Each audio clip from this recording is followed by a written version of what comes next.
Hello, my fellow nerds, and welcome back to the old DetectiveShinx channel. Shinx here, bringing you back with another video. Today, ladies and chucklenuts, we're going to be reviewing James Gunn's Superman. I'm going to be telling you my thoughts and opinions on the film, if I liked it, if I didn't. Spoiler alert, I fucking love the movie. And another spoiler alert, we're going to be talking about spoilers in this review, so please, if you don't want to have any spoilers, click off. Probably don't wait to watch this until after you see the movie. But before we get into the nitty-gritty and the bread and butter of the film, I would like to say, go watch the movie yourself before you form any sort of opinion on it, because I've seen a lot of people that would like to form opinions on movies before they even see them. Go see the movie before you form a genuine opinion on it. Please do that. And again, spoiler warning for those who have not seen the movie. So, first off, did the movie live up to my expectations?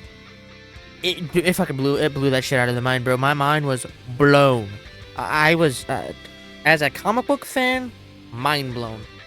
As a casual experience, mind blown. That shit was peak. Superman is a great movie. Superman is an amazing movie. That movie is super, man. Like, on God. It genuinely did live up to my expectations. My expectations were very high going into this because it's James Gunn, right? He's only the guy, he only made, the best fucking trilogy in the MCU, in my humble opinion. Or, well, one of the best trilogies. I think the other best trilogy, Captain America trilogy's up there with it as well, as one of the best trilogies out there. But I had really high expectations going into this, and they were succeeded, and I'm really satisfied with how the movie turned out. Now, onto the plot here. I think the plot, it's not anything groundbreaking. It doesn't like try anything new. It's kind of like your normal comic booky animated series sort of plot. And you know what? I think this movie works with the plot really well. I'm not gonna go into details of the plot because I suck at explaining things.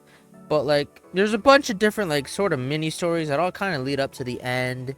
Like, the story is connected. It's connected, right? There are a bunch of characters that do play into the role, which I can get into right now, that do play, major and small roles in the story. First off, we're gonna be starting with the Daily Bugle cast. I would like to, acknowledge Michaela Hoover as, Cat Grant. Stag restraint fellers, as old Sammy J would say. But the Daily Bugle cast, this is not counting Jimmy Olsen, they didn't really have too much to do, which is understandable. I would like to see more from them. But rumor has it that Jimmy Olsen gonna be getting his own spin-off show, which means they could show up in there. So honestly, character development for them, totally on the table. Next up, the villains. Ultraman, he's a clone of Superman.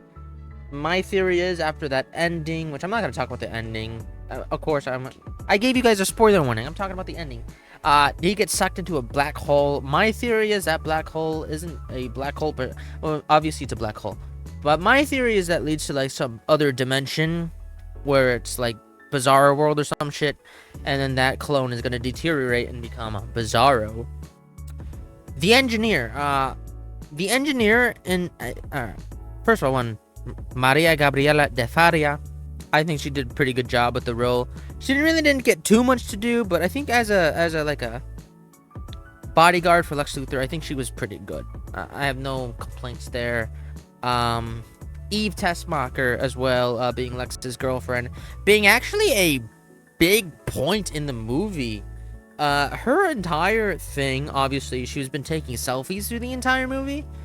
But later on in the movie, she sends all these selfies to Jimmy Olsen. You know, she's obsessed with Jimmy Olsen, which is another thing about Jimmy Olsen in this movie. There's just this running gag where he just has all these chicks over him, and you know what? I gotta respect this man's game. I did not know Jimmy Olsen had game. But anyway, so like, she takes all these selfies, and this pretty much exposes Lex at the end, allowing him to be arrested, which, peak. Eve, pretty good character. I like Eve a lot. I think she was done pretty well.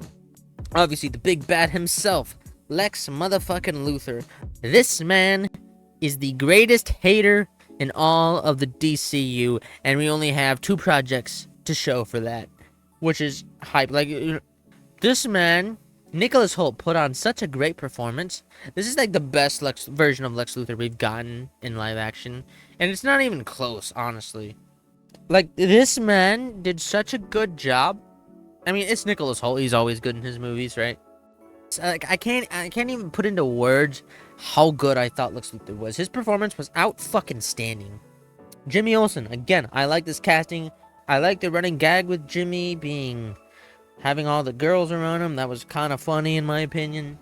I really like Skylar Gisondo, I don't know if I'm saying his name right. I apologize. I thought he was a really good Jimmy Olsen. Honestly, again, one of the better Jimmy Olsens we've gotten. Nothing like that damn fucking Supergirl one. Oh my god, that CW Jimmy Olsen was fucking awful. Another one, the Justice Gang, consisting of Green Lantern, Guy Gardner, Hot Girl, and Mr. Terrific.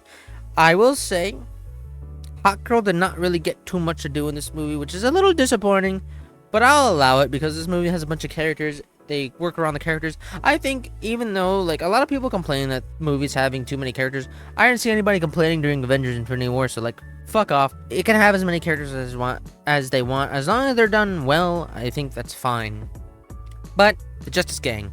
Mr. Terrific. Bro stole the fucking show. Now, I know a lot of people aren't too familiar with Mr. Terrific, and neither am I, honestly. I wasn't really, like, too keen on the character. What I knew about him was very little. Like, I read a couple comics with him in it, but they weren't, like, origin story comics or, like, his own I don't know if he even has his own comic run. But, and Justice League Unlimited. Those are the only, like, and the Arrow TV show, but we don't want to talk about Arrow. Oh, God, you don't want to talk about Arrow. I don't really know too much about Mr. Terrific. And I gotta say, he was really freaking cool, and I really hope that spin-off series or whatever they want to do with him, I really hope that does come to fruition, because that would be sick. I'd enjoy the fuck out of that. Green Lantern Guy Gardner. Nathan Fillion fucking killed it in the role, I'm gonna be real. I was skeptical of Nathan Fillion as Guy Gardner at first, and honestly, he did really well. I'm very excited to see what they do with lanterns going forward. That show, like, after seeing Superman, I'm very curious to see where that show's gonna go. And I'm very excited to see Nathan Fillion again as Guy Gardner. I think he did an incredible job. And it's so nice to see the Green Lanterns back on the big screen. Finally, this brings us to Metamorpho. He didn't play too big of a role, but I think Anthony Carrigan did a pretty good job in the role, honestly. I think he was pretty phenomenal. Seeing his powers was pretty good. Like, the CGI for the abilities in this movie was really good. Metamorpho was really good. I'm really not going to get too much into the plot because I really don't want to talk about the plot too much. Because I suck at explaining things. But Metamorpho was really good. And the big two... Oh, side note. Ma and Pa Kent, emotionally, peak characters. I want them as my parents right now. No offense to you, Mom. But the emotional moments between Clark and Pa Kent, that's, like, honestly one of the most heartwarming scenes in the movie, and that shit meant something to me. I'm not gonna lie, I cried during that scene. I shed a couple tears. You heard it here first. I shed a couple tears during that scene. Tears of joy, not sadness, tears of joy. But to the big two, Lois fucking Lane, Rachel Brosnahan, fucking embodies the role. Like, this is the same thing with David Cornsweet as Superman. Everyone's saying it. It's true as shit. Rachel kills it as Lois. David kills it as fucking Clark Kent / Superman. Like, this man is... They're so fucking comic. Like, this shit means something to me, bro. Like, I can't even put this into fucking words, man. I can't. I really can't put it into words. Like, this shit means something to me. But, like, Superman... Well, first of all, one, Clark is like, he's just the complete opposite of what Henry Cavill's Superman was and stood for, you know? Like, this Superman, he gives you hope. And he tries his best to save everyone around him, which is something that Henry Cavill's Superman just didn't do. I still am a firm believer that if Henry Cavill was given better material to work with, he could have been legendary. But again, wasted potential there. But like, David Cornsweet's Superman is just like, man saved a squirrel. If that's not Superman, I don't fucking know what is. Like, genuinely, best Superman up there. Definitely. I don't think I could even rank Christopher Reeves and David Cornsweet because they're both so phenomenal in the role. I don't have it in my heart to rank them, you know? Like, they would be at number 1 and number 1. I can't change anything about that. And Rachel Brosnahan as Lois Lane is just phenomenal casting. She was really good in the role. Even in the reporter side of the role, she was really good. I would have liked to see a bit more of Clark and Lois. Like, we got some moments in there, but I would have liked to see a little bit more. I also would have liked the one scene where the Justice Gang is fighting a 4th dimensional imp in the background, or 5th dimensional imp. Not really sure what it was Superman said exactly. But like, they're fighting in the background. This is actually in one of the trailers, I believe. But like, Lois and Clark are having this conversation after Lex showed the rest of the world a message his parents had sent. There's this damaged part that kind of just told that was telling Clark to, like, yo, make a harem, enslave Earth. So Lex exposed Superman for that. And after that, there's the scene with Lois and Clark where they did kind of just throw in some comedy in that scene. This isn't really a complaint towards the entirety of the movie. It was just this scene specifically for me. I feel like the comedy was just unnecessary for that scene. But overall, I think the scene, it did deliver the emotional beat, but I think it could have been better without the joke that they threw in there. But overall, I think the jokes in this movie, they land pretty well. Myself was giggling at some of the jokes and some of the gags. So was the theater. There were a lot of gasping too when Supergirl, especially when Supergirl came in, which, again, there was a spoiler warning in the beginning of the video. But when Supergirl came in at the end of the movie, they showed she made a little cameo picking up Krypto. My theater gasped. Another cameo in there, that's a notable one, is Peacemaker. He showed up on a TV after, you know, actually this is right before the scene with Lois and Clark that I was just talking about. But overall, characters, likable, they're all good, peak performances. Next little point I would like to say, the CGI looks fucking amazing. After all the shit we got in the DCEU, this is just a breath of fresh air in terms of CGI.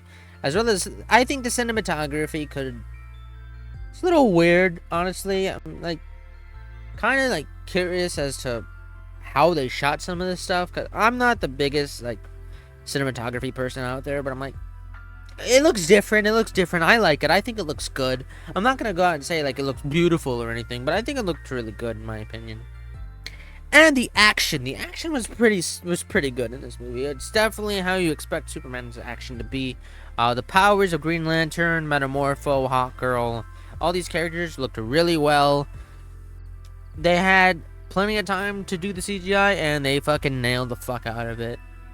Finally, we're gonna end this off with some nitpicks that I have, which aren't very many. Again, like I pointed out earlier, the comedy in that one scene with Lois and Clark.